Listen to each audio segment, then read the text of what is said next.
Hello, good afternoon, good evening, good morning, and welcome to episode 90.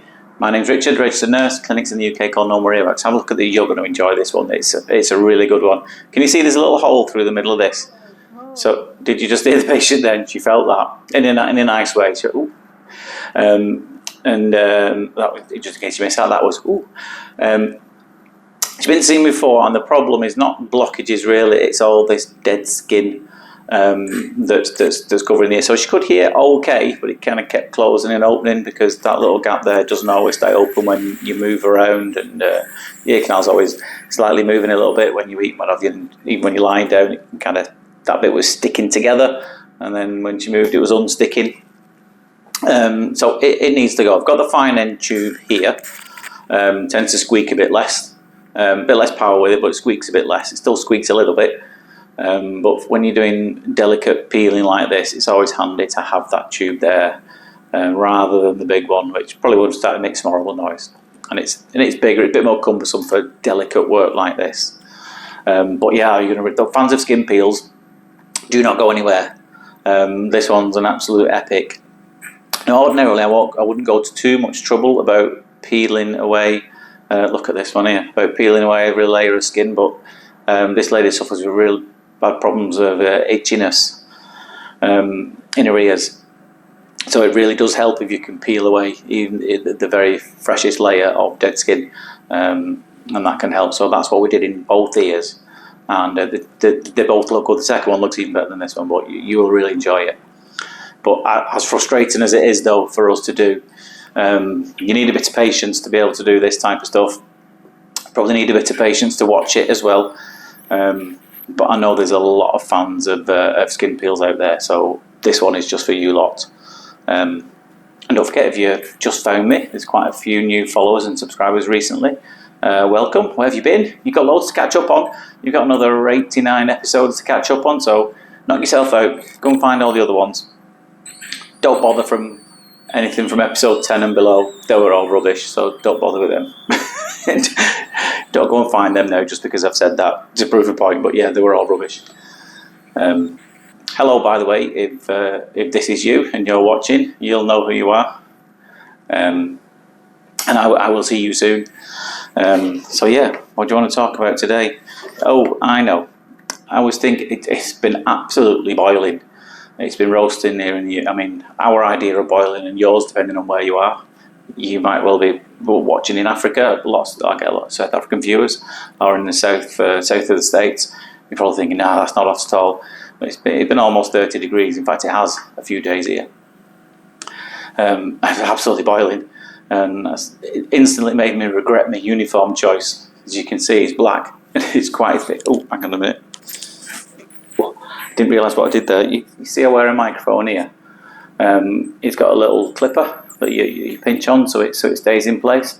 But what I've done when I clipped it on, it actually clipped a couple of the hairs on my chest. So when the uniform, it just pinched a couple. Because yeah, I'm one of the men that's got the gorilla gene is strong in me. I'm afraid. Don't quite know how else to describe it. But yeah, I've got a couple of less hairs on it now than I did when I started this video. Where was it? Oh yeah, uniform. So yeah, I'm regretting having a black one because it's absolutely boiling here. And there is a window to the side of me, but when I'm doing most procedures, I keep that window closed because, as you know, a lot of you like the sounds, get a bit squeaky here, speaking of sounds. Not uncomfortably noisy for the patient, though.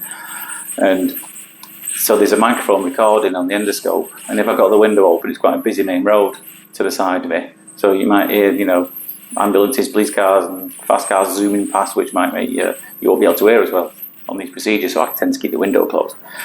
So yeah, absolutely boiling. So I'm due for a new uniform anyway. So on your guys' ideas, what colour? When you think of a nurse, not necessarily a nurse who does this particular type of thing, because there aren't many of us. What colour uniform springs to mind? What colour uniform do you think I should have? I think I should have a white one, a pink one, a bright blue one, a red one, or even a pink with black polka dots on. I'll listen to all suggestions.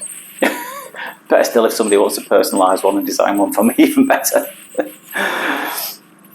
Then feel free to send them my way. because I do see quite a lot of children, and I know a lot of children specialists tend to wear some brighter ones, even some pattern ones, or a daft hat. You know, I'm not wearing a daft hat, but I know a lot of people in healthcare do tend to do that, and they see a lot of children. But yeah, let me know what colour you think I should get. So as you can see, making slow and steady progress on this peeling whilst I've been waffling on. Didn't manage to peel it all the way down to the end in this one. I thought we'd done more than enough there. I'm not going to get too involved in going that close to the eardrum, because it's quite fresh, it's not quite ready to be peeled away. This one did go pretty much all the way down to the eardrum. And as you can see, we can see the eardrum there. Hearing's not really affected, but again, if we don't get rid of this, you're going to get that itching again.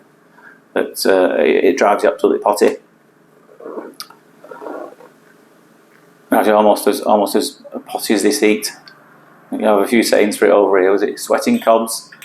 What's the other one? Got Betty Swallocks. Yeah, somebody might be able to figure out what that means. I know those in the UK will know that. Sweaty as a nun's crutch. That's quite a popular one that we say around here a lot. I'm hot, you get the gist of it, yeah. Hot and bothered. What else were we going to say? Oh yeah, I was going to talk about something. You're lucky I'm here today. I had a bit of a scare the other day. And don't worry, I'm fine before anyone asks. But if I look tired on a couple of other videos and today, it's because I spent 12 hours in A&E the other day. Had a bit of a heart scare. I'm fine, it's absolutely okay. But I was just stood up cooking. I do cook, men do cook, you know, we can do it in our house. And I've just got this sudden sharp stabbing pain here in the left side, and I thought, oh no, what's going on here? I felt faint, nearly passed out. Anyway, thought nothing more of it, like you do, like most men do. Oh, I'm sure it'll be fine, you know. Spoke to the doctor, get yourself down to it. And it's been fine since it was just that one thing, and they checked me out. I did ECGs, blood tests for those medical. I mean, Trop-T measured it, all fine. X-rays were all good. But hopefully they'll find out what it was. But it was nothing major. But I'm still here. I'm not dead yet. That's all you needed to know. I'm not dead yet. But if I did have a few bags under my eyes on some more recent videos, it's because I had about 2 hours sleep. Because I got in at I think 5 o'clock in the morning after there, and I think I chose to go into hospital the same time that the junior doctors were having a strike over here. So, listen, I don't blame them. They don't get paid nearly enough.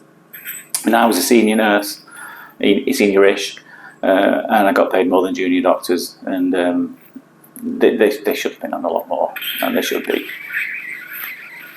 So I was all for it, but just don't do it when I need you. Can you do it when I don't need you, please?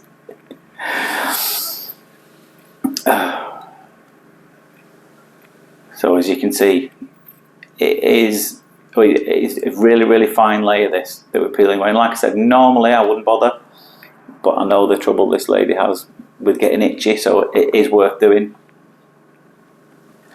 But my word, it can be frustrating sometimes. And as you can see, the technique that you use, you kind of grab it and pull it across, grab it and pull it across, and kind of hope that it doesn't tear away too soon.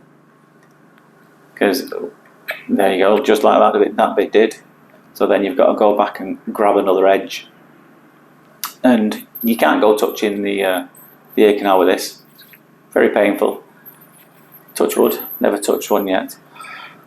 But yeah, it's very close, and it is quite sharp. This tool, it is tiny. It looks huge on there. It's absolutely tiny.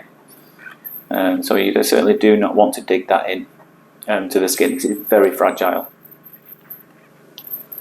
But what you're trying to do there is trying to lift up an edge, and then this is why it's frustrating. You get the edge to come up, and then what you're trying to do is let go of it and get it before it flaps back down. But yeah, it's really difficult sometimes. So I clearly gave up on that side. I think I went back to it. I thought, let's just have a go in here. And in an ideal world, what you can do is kind of wrap it up. So if you go all the way around and try and peel every little edge up, and then bunch it up into the middle, and you take it down to the end, the whole thing slides, peels away. It's very satisfying when that happens. Rare, but very satisfying. But this one went quite well. I was quite happy with the results after this.